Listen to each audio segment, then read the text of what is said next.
So did you just reinstall Windows or got a new PC and want to get up and running as fast as possible? Or are you looking to batch update applications regularly? It has never been easier to install and or update most common apps like Discord, Spotify, Google Chrome, 7-Zip and plenty others. You just need to go to ninite.com on your favorite browser and choose your favorite applications.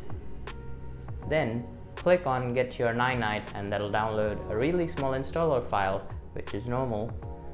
Just launch it and watch it install everything silently and put a convenient desktop shortcut as well.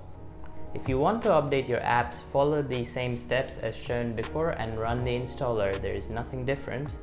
It is smart enough to know what version you are on and update silently as required. I personally have the installer saved, which I run periodically using Task Scheduler when Windows is idle. If you want me to make a video on that, smash that like button and let me know in the comments. Also consider subscribing and dinging that notification bell while you're at it if you like content like this. Thank you very much for watching. I'll see you guys in the next one. Cheers.